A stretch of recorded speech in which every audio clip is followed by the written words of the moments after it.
Good morning student. आज हम अध्याय 11 अधातुओं के रसायन के बारे में अध्ययन करेंगे। सबसे पहले समझते हैं कि अधातु जो है क्या होती है। अधातुओं में क्या होता है, आपका इलेक्ट्रॉन ग्रहण करने की प्रवृत्ति होती है।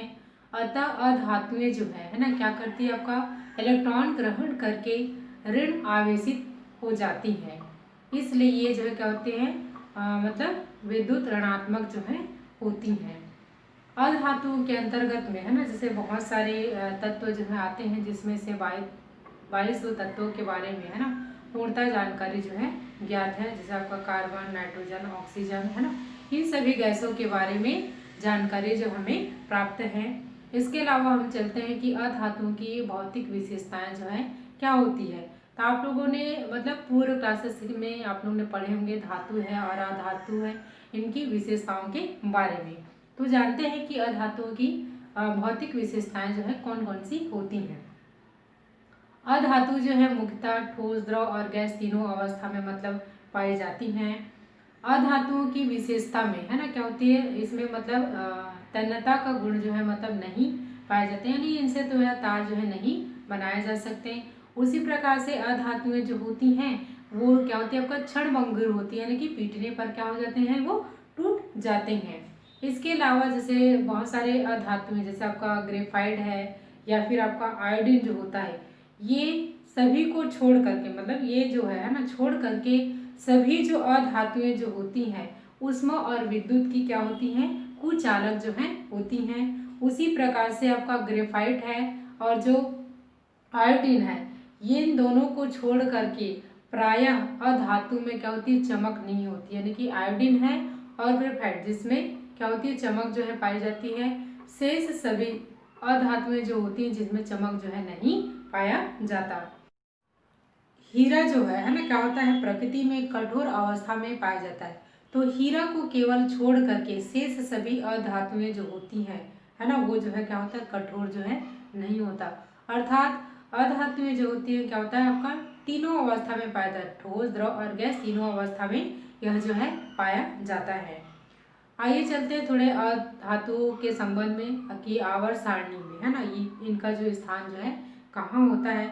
तो इसके संदर्भ में आप लोग देखेंगे कि जब आवर्त सारणी के बारे में ना तत्वों की आवर्ती है ना आवर्ती वर्गीकरण का जब अध्ययन किए थे, जिसमें हमने धातु, अधातु और उनके मध्य में है ना एक विकर्ण रेखा जो बनती है ना, जिसमें मतलब क्या होता है, जो विकर्ण जो रेखा जो होती है वहाँ पर क्या होता है, आपका उपधातुएं जो है स्थित होती हैं। तो क्या होता है, उपधातु जो है कि धातु और अधातु है ना दोनों का जो गुण जो है उसमें पाया जाता है, जिसे क्या कहते हैं, आपका उपधातु जो है मतलब कहा जाता है। इसमें आपका बोरान है, सिलिकॉन है, जर्मेनियम है, आर्सेनिक है, एंटीमनी है, ये सभी तत्व जो है आपका क्या होता है, उपधातु के अंतर्गत जो है आते हैं। तो आप लोग आवर्त सारणी में आप स्पष्ट रूप से आप देख सकते हैं कि एक तरफ आपका अधातु है, दूसरी तरफ क्या होता है, आपका धातु होता है, ठीक है। और दोनों के मध्य में है ना एक विकर्ण रेखा जो है बनती है, जिसे क्या कहते हैं, आपका उपधातु जो है कहा जाता है। तो इस प्रकार से क्या होती है, मतलब धातु, अधातु और आपका जो उपधातु होता है उसमें मतलब आवर्त सारणी जो है क्या हुआ है, आपका बटा हुआ होता है, ठीक है। आगे हम देखते हैं कि अधातुओं के अंतर्गत है ना, जैसे कि जो आवर्त सारणी जो होता है ना, उसको कुल कितने वर्गों में बांटा गया है, 18 वर्गों में बांटा गया है और 7 इसको आवर्त में मतलब बांटा गया है, जिसमें अधातुओं का है ना जो समूह 14 है, इसमें क्या मतलब इसमें क्या होता है, आपका केवल एक सदस्य होता है, यानी कि कार्बन को मतलब रखा गया है ना। उसी प्रकार से समूह 15 है, जिसमें नाइट्रोजन, फास्फोरस को रखा गया है। समूह 16 है, जिसमें 3 सदस्यों को सम्मिलित किया है, जिसमें आपका ऑक्सीजन, सल्फर और आपका सिलीनियम को मतलब रखा गया है। इसके बाद समूह 17 है, जिसको आपका हैलोजन समूह भी मतलब कहते हैं। इस समूह में है ना कुल कुल मतलब 5 सदस्यों को रखा गया है, जिसमें आपका फ्लोरीन, क्लोरीन है, ब्रोमीन है, आयोडीन है और स्टेटिन है ना, ये अधातुओं को मतलब रखा गया है। और वर्ग जो 18 जो होता है ना, तो वर्ग 18 में, है ना, आपका क्या किया गया है, जो उत्कृष्ट धातु होते हैं या उत्कृष्ट जो गैसें होते हैं उनको मतलब रखा गया है। ठीक है, तो उत्कृष्ट धातु में मतलब क्या होते हैं, इसके जो अष्टक जो होते हैं ना, वो पूर्णता जो है पूर्ण होते हैं। इसे ना तो किसी से इलेक्ट्रॉन लेने की आवश्यकता होती है, ना ही इलेक्ट्रॉन इसको देने की आवश्यकता होती है। इस कारण से, है ना, इन गैसों को मतलब उत्कृष्ट गैसें जो है मतलब कहा जाता है, या अक्रिय गैसों की श्रेणी में मतलब इसे रखा गया है। कौन सा समूह है ये? समूह 18 के तत्वों को। ठीक है, और इसके अंतर्गत, है ना, जैसे आपका हीलियम है, नियॉन है, क्रिप्टॉन है, जीनॉन है ना, रेडॉन है, ये सभी जो है ना क्या होती है, रंगहीन गैसें जो है होती हैं। इनका जो बाह्यतम जो कक्ष जो होता है उसमें 8 इलेक्ट्रॉन जो हैं, और मतलब इसको रासायनिक क्रिया में भाग लेने की आवश्यकता नहीं होती, क्योंकि इसका स्ट्रक्चर जो है क्या होता है आपका पूर्ण जो होता है। इसी कारण इसको अक्रिय गैसों के अंतर्गत जो है रखा गया है। और ये जो धातुएं मतलब अधातुएं जो होती हैं वो क्या होता है आपका वायुमंडल में, है ना, बहुत कम मात्रा में मतलब पाई जाती हैं। इस कारण से इसको दुर्लभ गैसें भी कहा जाता है। अधातुओं की खोज जो है कब और कैसे हुई? कार्बन और सल्फर दो ऐसी धातुएं हैं जिनकी खोज प्राचीन काल में ही हो चुकी थी। प्रकृति में कार्बन और आपका हीरा और ग्रेफाइट जो कार्बन के दो अपरूपों के रूप में मतलब पाया जाता है। इसे लवाइजिए नामक वैज्ञानिक ने, है ना, क्या किया, जलाया, और जलाने से क्या हुआ, कार्बन जो है मतलब कार्बन डाइऑक्साइड गैस जो है प्राप्त हुआ। और इससे उन्होंने यह सिद्ध किया कि ये जो तत्व जो होते हैं कार्बन ही होते हैं।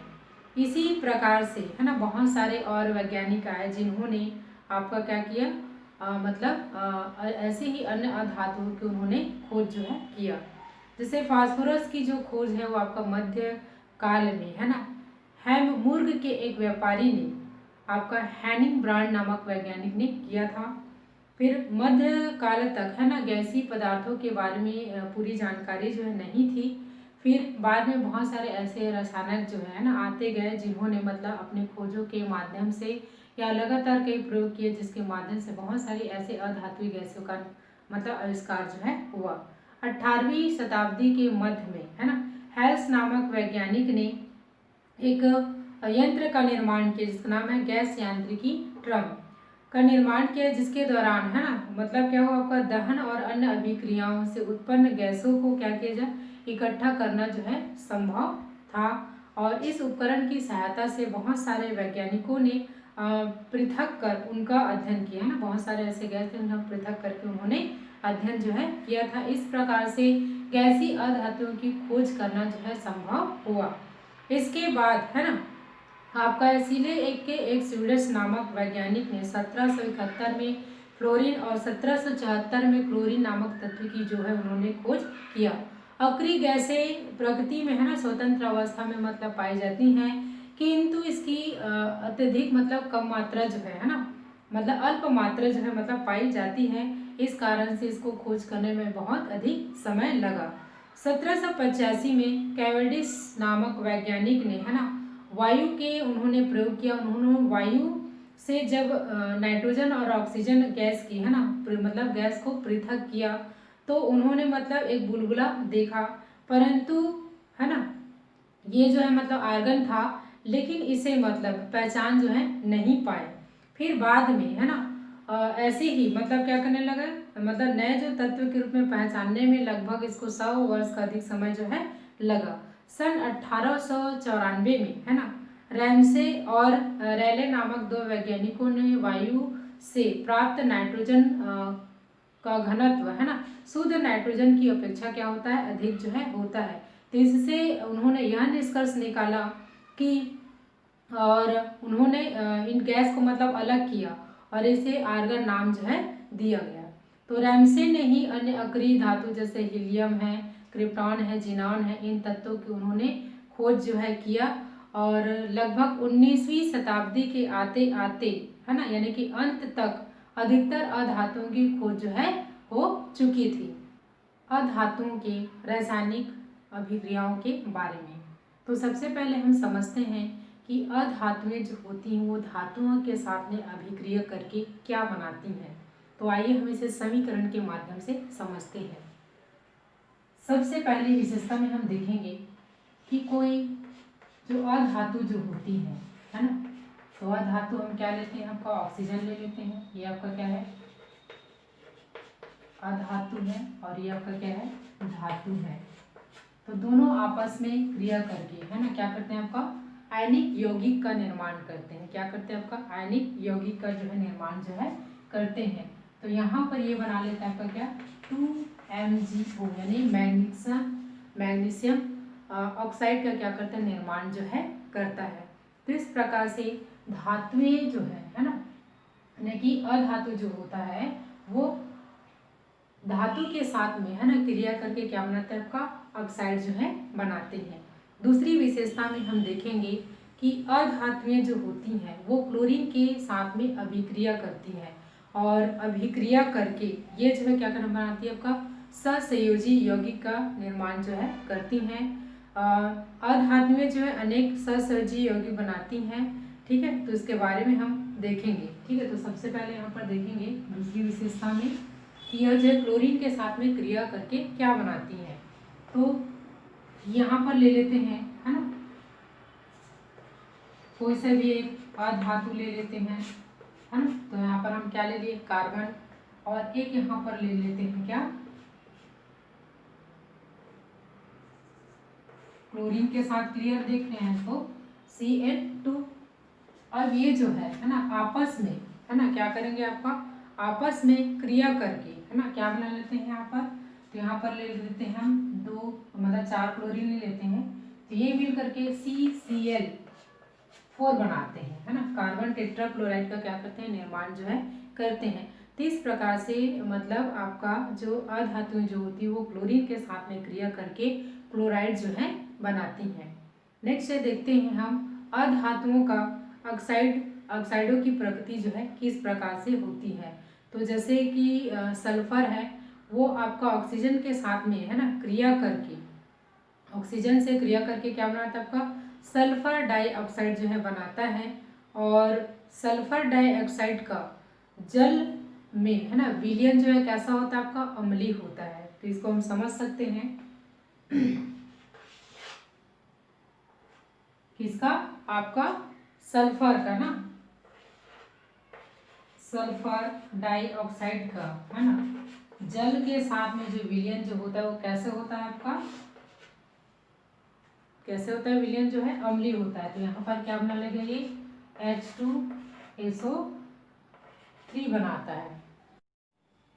इस प्रकार से जो आपका क्या होता है, जो सल्फर डाइऑक्साइड का है ना जल में विलयन कैसा होता है, आपका अम्लीय जो है होता है, जो कि सल्फर डाइऑक्साइड का है ना जल के साथ में है ना क्रिया करते हैं, तो क्या होता है, वो आपका अम्लीय पदार्थ जो है निर्माण जो है करता है। तो इस प्रकार से मतलब क्या होता है, जो अधिकतर जो अधातु ऑक्साइड जो होते हैं उसका जलीय विलयन क्या होता है, अम्लीय होता है। किंतु सभी जो अधातु जो होते हैं, अधातु ऑक्साइड अम्लीय नहीं होते हैं। जैसे आपका जल हाइड्रोजन का क्या होता है, ऑक्साइड है, और इसकी प्रकृति जो है कैसी होती है, आपका उदासीन जो है होता है। तो ये था आपका अधातुओं के बारे में सामान्य चर्चा। धन्यवाद।